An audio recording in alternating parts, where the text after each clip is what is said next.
What's poppin'? Real one. Logan Murdock here. Raja Bell there. Cliff on the motherfucking boards. Austin Rivers is here. And it was really hilarious pre-pod just now that we had two basketball players just say it's Friday. We need to get the hell up out of here. That was just hilarious. It was just perfect symmetry between you guys. So, how's this pod going to go? How are we going to... First of all, welcome, Austin. No, listen. How are we doing? What's going on here? Austin, welcome. While the shade is being thrown, let me just clarify what we're used to doing.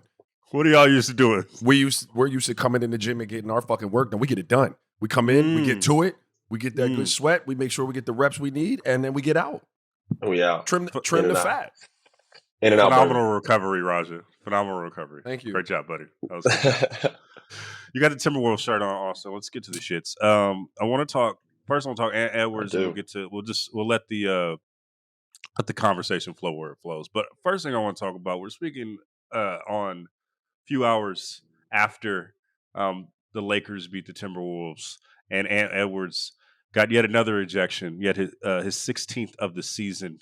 If he gets another technical, he risks yet another suspension because he's going to get suspended on this pending 16th tech of the season. Excuse me, yes, 16th yeah, tech. It's Friday vibes for everybody. Yeah, 16th tech of the season, and he's risking suspension. He's going to get suspended right now, but if he gets a tech anytime for the rest of the way, it's going to trigger an automatic suspension, the Rasheed Wallace rule. I guess I'll start with this with Austin. And me and Cliff were talking about this last night. And I think me and Raja have talked about this in the pod before. But it feels like, we're in the beginning of a tide turning on the perception of Anthony Edwards, right? I think he was a darling last year and the years before, for his interviews, for just the way he played. And that was when the Timberwolves were winning. And now it's a bit of a difference where he's getting the technicals. They're losing. We all know how this game, the perception of this game ebbs and flows. Do you think that we're on the verge of somehow of a backlash towards Anthony Edwards, or are we not quite there yet? Or is it coming, Austin? Man, that's a good question. Because he was so adored coming out. People kind of fell in love with his infectious personality, how honest he was. I think the biggest turn on for people and fans with Ant was his unapologetic way about himself. There was a non-political athlete flourishing in a sport that's kind of surrounded by, when you look at the best players, they're all so calculated. And they have to be. They have these multi-million-dollar brands, and LeBron and Steph's case, billion-dollar brands. But they got a team around them, PR. Every move is so calculated. It's, you know what I'm saying? Ant comes in and he has the complete opposite this. He's so unwavering. He says what he wants, but people fell in love with it. It comes at a cost because, as we all know, we all like to build up a star to break one down. And it seems like Ant's at that point now. Now they're not winning as much games. Their season's going good, but not as good as last year.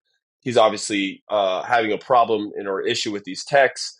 It's so interesting how we as a community, as fans, pick and choose who we choose to grail. Because if Jason Tatum had these many techs, it would be a huge issue. People would just be killing him for it. They already killed Jason. Jason came out the other day talking about, I don't understand why I'm not regarded as this or that. I don't get enough credit. And it's the facts. He's the same age as Shea, and everyone's like, Shea's the best player. Shea's resume is not even half of what Jason's is, respectfully. So we pick and choose who we grail, and that's Ant's cloth. We put him up there, but he has to. There are some maturing he has to do, and that's just the fact of the matter. That's my boy. I love Ant, but with great responsibility, or with great power comes great responsibility. And he's at that point now where, man, listen, you got the max contracts, you got this team, you got the sneaker, you got everything going. We gotta kind of hold. We gotta tighten it up a little bit. We got to start tightening it up a bit, because his brand could be even bigger with how his smile, and he's a good looking dude, and he's well spoken when in the right light. He needs some tighten up in that regard. Bro, ain't no way you should be getting suspended with technical fouls. That's an emotional issue. Throwing the ball in the stands. That's an emotional thing. That has nothing to do with anything a part of the game. You know what I mean? That's something you can control. And he looks up to guys like Kevin Durant, right? All these guys. Kevin Durant never has had a suspension problem with technical fouls. You know what I mean? LeBron James don't have these issues. They can get a tech win in Rome, but like that's never been an issue.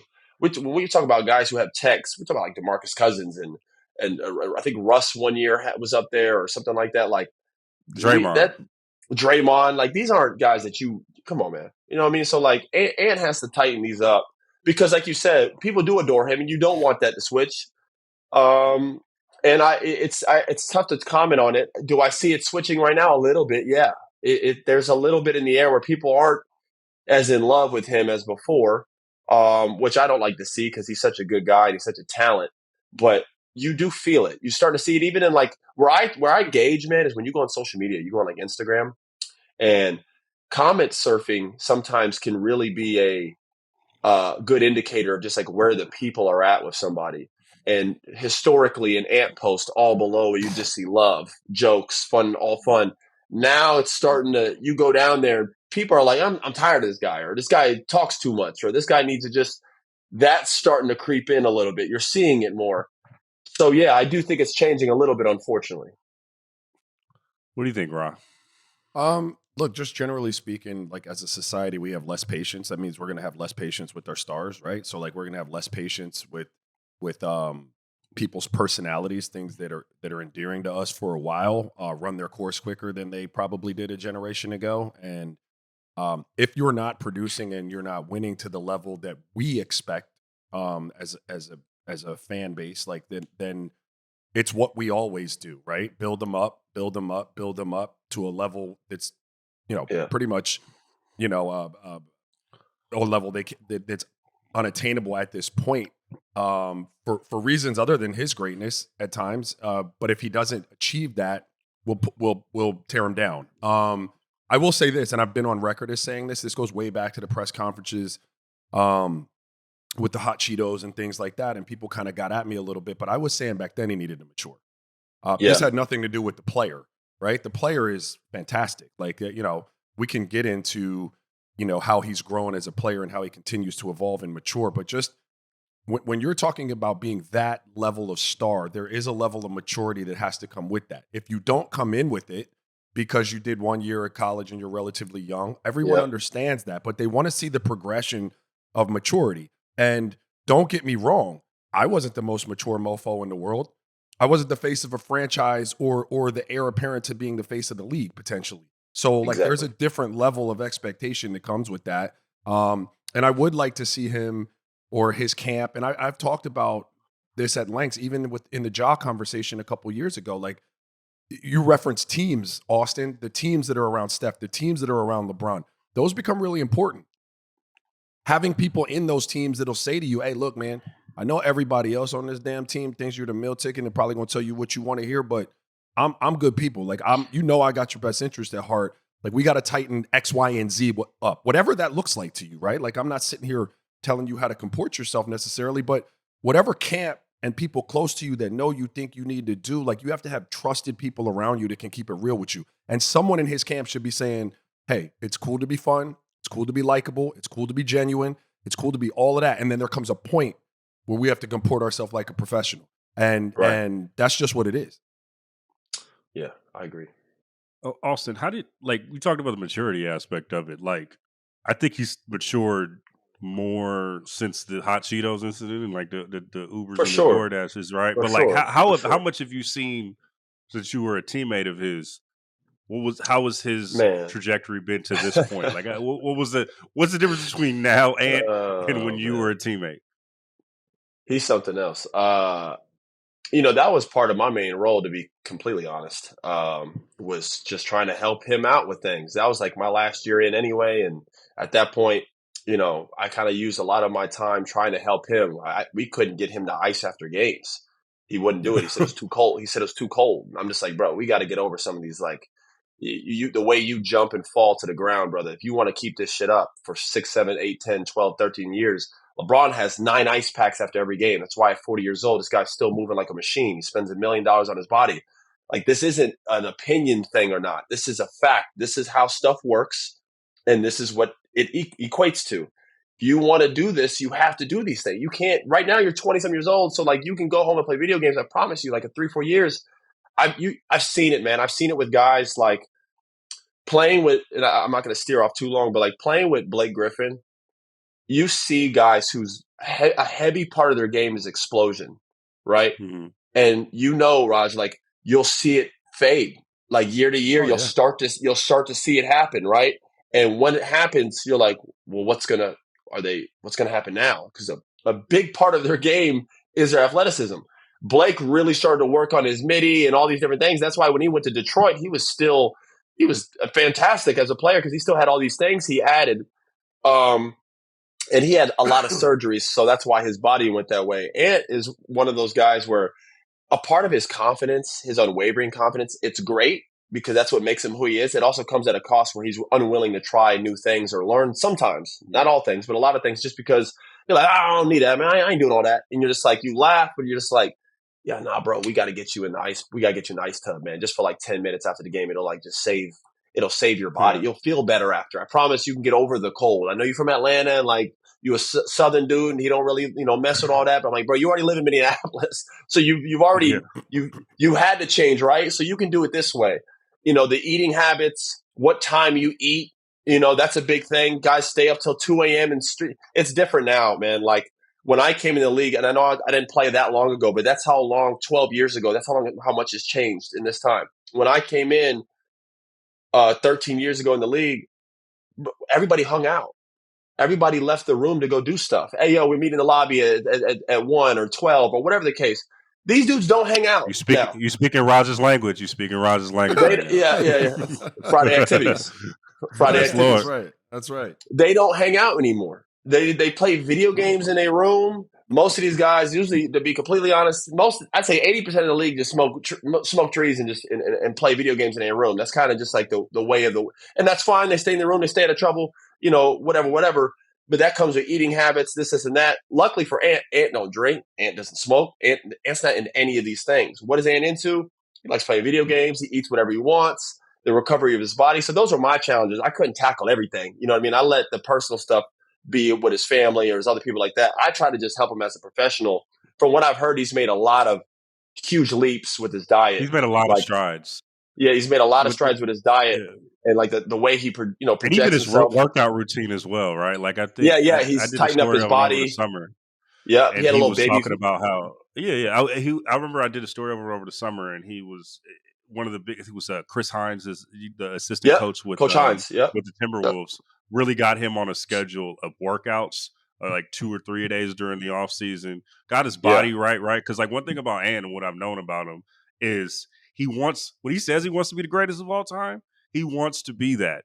The thing is, I don't think he knew how to do that, and I think he's in the process of learning it, and he still wants that. But we're gonna say, Ron? No, what I was gonna say, like, look, it's very hard to have one without the other, right? It's hard to be the greatest of all time and not accept the responsibility of the maturity that's necessary to be the face of the league, which ultimately will come with you being the greatest of all time, if that makes sense, right? Yeah. And so I don't know him personally. I don't know his work habits. I don't know his diet and all of that.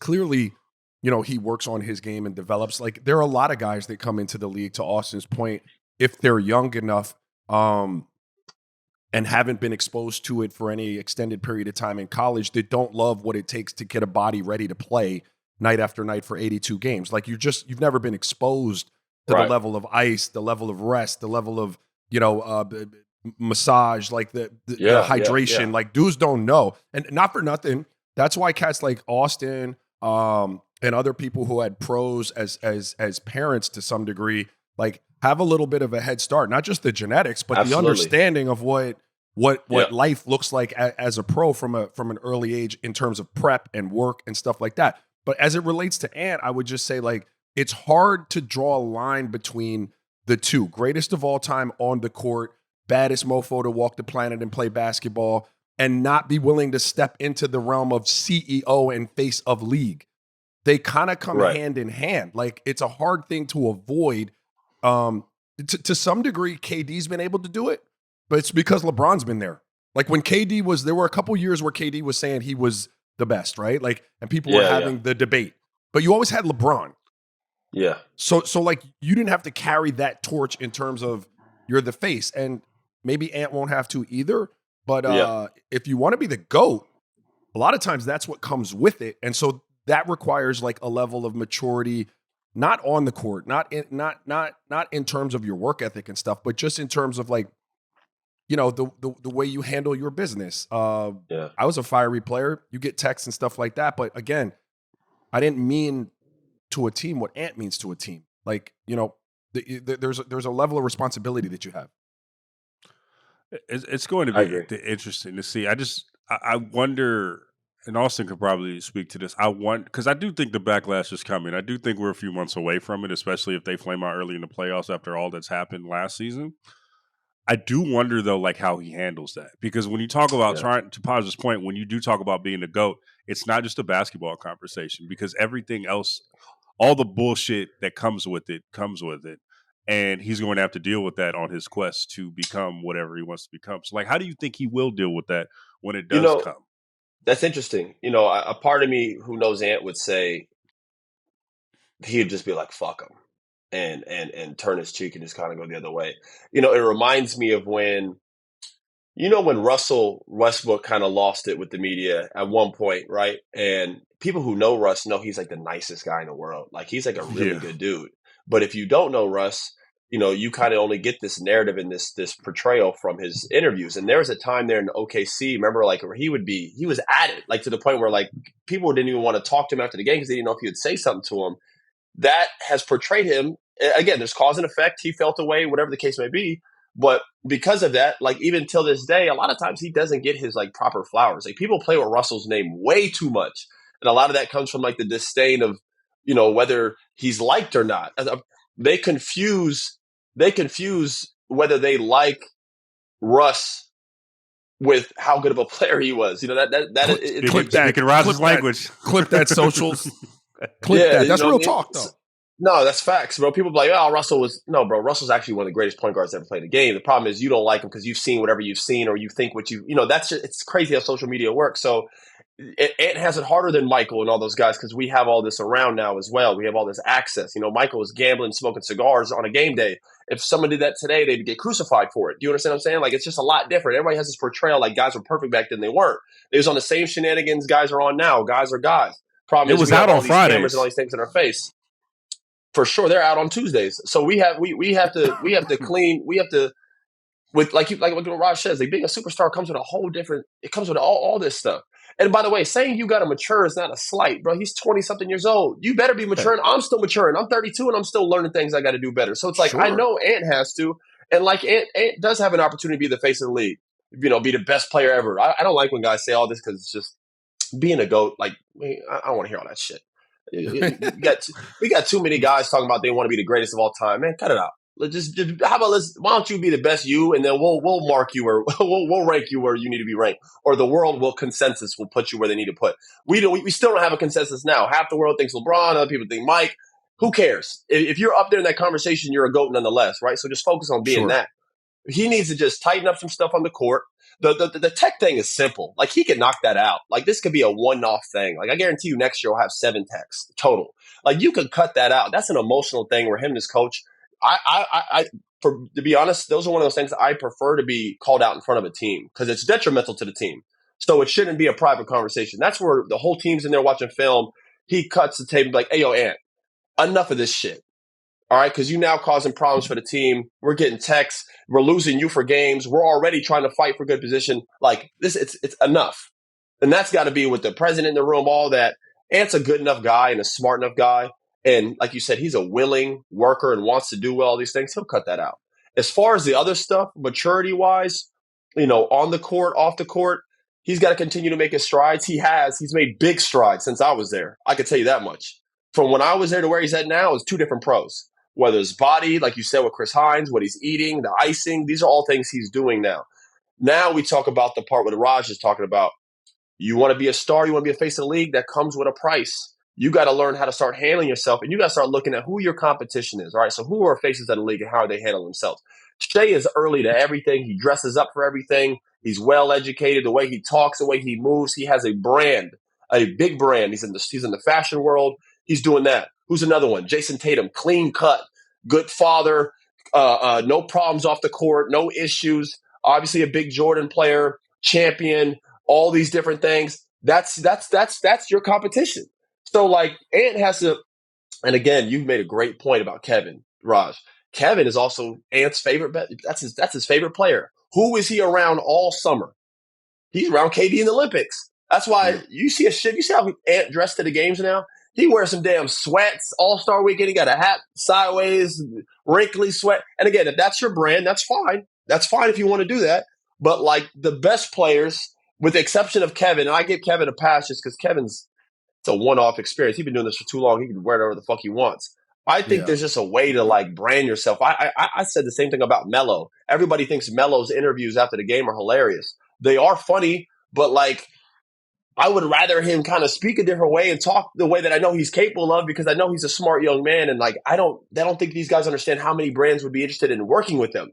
There's money on the table that you walking away from.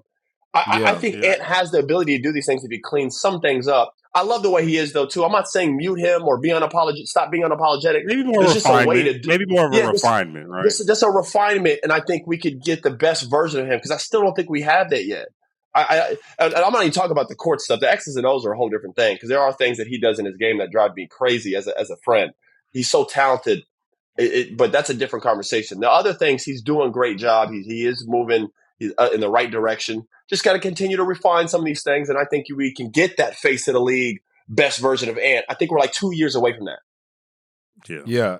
Well, look, I mean, because this is a big conversation, right? Like, because we get into like staying true to who you are. You get a little bit into like the code switching conversation. Like, it's a really big conversation. It is, right? Yeah, exactly. And so, like, what I personally would say is that, like, look, you be you. Don't, like, I try to tell my sons this, like, you be you. Like, people have to love you for who you are. Having said that, like, you have to understand what you're auditioning for at times, and what is required of you. So Austin, like, this is a weird conversation. I don't know if it's got anything to do with basketball. My older son is a quarterback. He's one of the more highly ranked quarterbacks in the country. He's going to University of Texas next year. He loves a lot of shit, right? And he wanted to get a tattoo like on his arm because all of his buddies got it. And I'm like, look, Dia, I fucking love you, man. You like tattoos. I got tattoos. Your mama got tattoos. Like, everybody got tattoos. Don't put that shit on your forearm. Yeah. And so he's like, oh, Dad, what the fuck? I'm like, bro, don't put it on your fucking forearm, dude. Like, you're trying to be the CEO of a brand like the University of Texas football. I'm not telling you it can't happen. I'm telling you the path to it is a lot easier if that tattoo that you like is not on your fucking forearm. Now, your little brother is a basketball player. Guess what? They don't really give a fuck where his tattoos are. Yeah. It's not a big deal. He can have it. You put that shit on your chest somewhere, dog. Don't have that shit all the way down your forearm, because you're fighting a narrative at that point. Yeah, whether it's fair or not, it is what it is. What you're saying is correct. And again, even in basketball, there are cause and effect. Listen, who's the most clean-cut star we have in the NBA? It's Steph Curry. It's not even up for debate. You know what I'm saying? So it's just like, and that's a guy, he don't have any of that stuff. You know what I mean? And that's why people have a likeness to him, and he seems a little bit more normal to your average human being. And so all these different things, again, I don't want Ant not to be him. I want Ant to be himself, because that's why we fell in love with him. But if he cuts out the technicals, right, cleans up some of the way he talks in his interviews, whether it's about his teammates, the locker room, handles himself. Listen, would I like him to dress differently and portray himself a certain way? Sure, but like, that's who he is, so who gives a damn? If he comes to hoop every night, that's all that really matters. It's just the other things. It's how you prepare as a pro. You want him to continue to develop. He's already made huge strides. Shout out to Ant for doing that, because he's had a huge growth in those things. So you want him to keep doing that, and just clean up some of these other things, the text, the way he presents himself to the media, because that stuff really matters. That's why I brought up Russ, man, because I guarantee you, if you had a real honest conversation with Russ and asked if he could go back and change some of those years where like it was like him versus the media, it's caused this false portrayal of him for years now. People like just talk crazy about him as if he ain't one of the greatest point guards to ever play. I mean, it is a people business just in general. Like, so a lot of those media members are the same ones that is voting on awards and stuff, right? That's what I'm saying. All of that stuff matters. And if you, because he was legitimately, and I do love Russ. He's been very nice to me, but he was an asshole for a good 5-year stretch to And the media. he felt that way because of certain things being written about him. And when KD left, that's when it started to change right there. And he said, I watched this documentary, and it had nothing to do with like the day-to-day beat writer media. It was like Skip Bayless. No, like I don't have no control over that as a local media member. You know what I'm saying? Yeah, I get all that. That's hard. That's a hard thing to draw a line between when you're in a locker room. I mean, you know this, Austin. Like, while we know you all, it's very hard to differentiate between the big national voice sometimes and just the general media. At times, it's all right? the same. Because it is all the same. It's all the same voice. Yeah, but now if you have great relationships with the beat writers, I think it becomes easier. I just want to get back to Ant real quick because be unapologetically you, and don't hurt your team and put them in situations where people can point to that. And a lot of this is moot.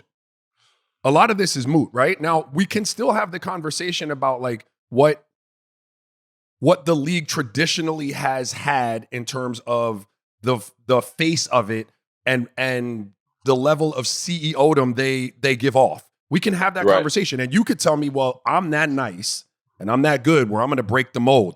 And I'm going to say to you, cool. I would just go right back to what I said was you can't do that if you're not mature enough on the court to stop costing your team in that way. So it all goes back to like, look, we need a little bit more maturity. Don't give a damn. Like, hey, be you, dog. Go out there and represent in the way you think represents you, your family, the community. But win the games and get to the point in your career where you can say, hey, I did it my way. To do that, you have to mature in a way where you're not costing your team wins and losses because you're out of games.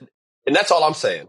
That's all I'm saying. I don't need you to dress a certain way. I don't need you to move a certain way. But when you walk into the arena, you are now at work, okay? Everywhere else in the world, when people walk into work, it's not about being yourself. It's about being the best you can for work. You know what I mean? Like, all that other stuff goes out the window. So I don't mind Ant being Ant 23 hours of the day, you could be Ant. 22 hours, 21 hours a day, you could be Ant. And even when you come to work, you could be Ant. I just want the best refined professional version of himself when he walks through that door. It'll alleviate the text. It'll alleviate the way he talks to the media.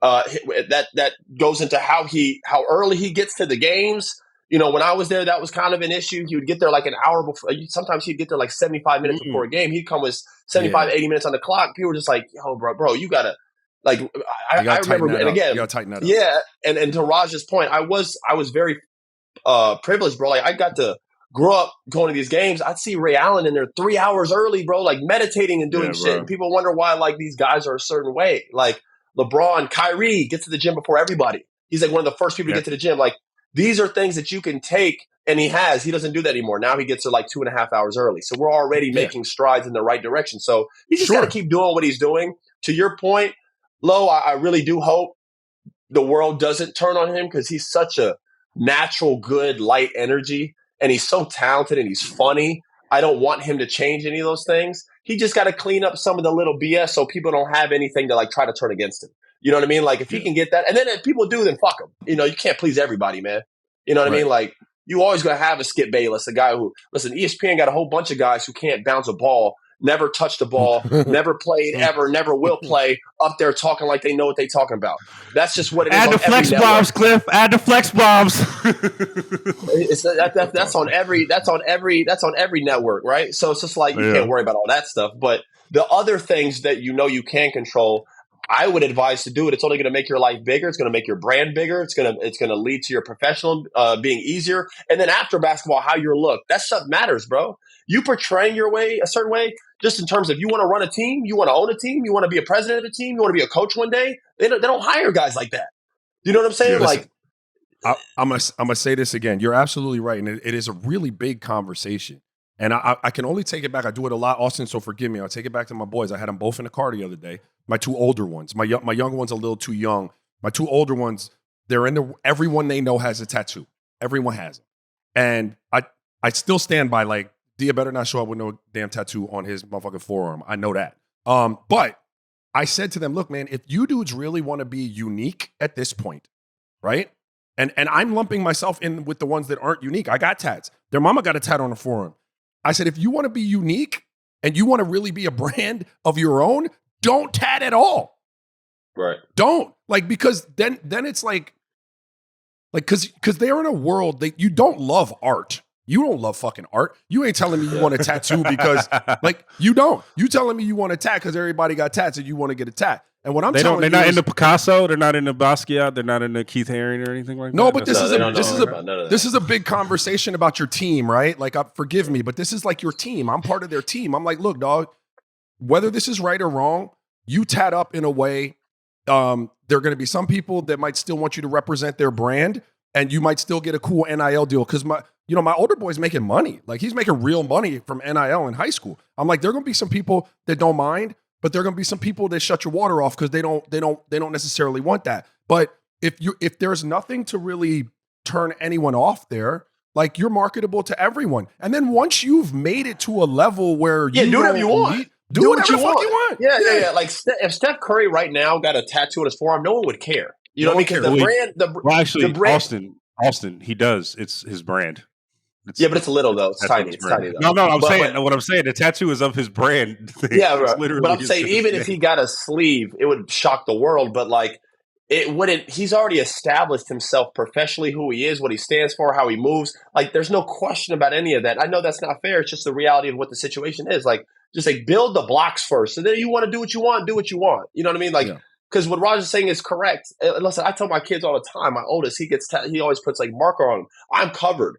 Sometimes I'm like, man, damn, if I could snap my fingers and all of them go away, these tattoos would be gone, brother. I'm already so far gone that at this point I'm adding shit because I can't go back. I already have I'm over 100. You know what I mean? Like, I'm gone. So it's like that point. But I always tell my fiance, because people are like, no, they look cool on you. I'm like, they look cool, but they don't do shit for me. If anything, all it does is go against me. I'm trying to call games for NBC or this and that. Like, I can't have tats on my neck and all this shit. Like, they don't do that. You know what I mean? It doesn't matter if it's right or wrong. I've seen Matt Barnes come out, man, it's not right. Listen, man, it is what it is. Okay, it is what it is. So you got to play the game. You know what I mean? Like, and then if you get to the level where you're at, then do what you want to do. For Ant, obviously, this isn't a tattoo issue. We're just using that as a metaphor. But correct what Raja's saying. Like, establish a foundation first, and then slowly build up to the point where you're at a level where then if you want to do certain things, you've earned the right. That's why KD, who wears sweats to the game every day, KD been doing this for damn 20 years already, bro. You know what I mean? He got rings, MVP, he got everything in between. If he want to wear sweats to the game at this point in his last 3-4 years of the NBA, he can do whatever the hell he wants. Straight up. That's all I'm saying. All I'm saying is I look at everyone else. You know, I grew up as a 90s baby. David Stern, dudes had to wear suits to the game, and the reason why they did that is because they wanted NBA players to be perceived a certain way. It's not just basketball; it's professional basketball, right? And obviously, I love Adam Silver. We've gotten away from that, player empowerment, all these things, which is dope. But you know, I've never liked. I can't stand that these coaches wear fucking little slacks and polos on the side. They look stupid. And I said this on Twitter a year or two ago. I can't stand that shit. It makes it look like AAU. Like, bro, we the baddest basketball players on the planet, bro. I miss when the coach used to have suits on. It even represented a power thing. Like, coaches all had suits. It is a symbol of power. Like, they were in charge. They had more power than, like, now these coaches walking around like, I don't know who's a head trainer, who's a coach, who's an assistant coach. They all dress the damn same. I don't like none of that. So, is like, it a bag? Hey. I just straight up. I'm just being honest. So it's like I love Shea, Tatum. These guys dress every game, bro. They come and it shows that they put time and effort and thought to get ready for their game. You know what I mean? Like, it's a professional thing for me. So I would wish he built some of these things out, and then he could do whatever he wants. But we'll see. You know, but he is growing nonetheless. I just don't want people to turn on my boy. He a good dude. Austin motherfucking Rivers. He's earned the nickname, ladies and gentlemen. He's here. Is that my nickname on the real? Austin motherfucking Rivers is here. He will be here soon. We'll see you in the playoffs, buddy. Thanks so much for coming on. I appreciate you guys. Thank you. Thank you.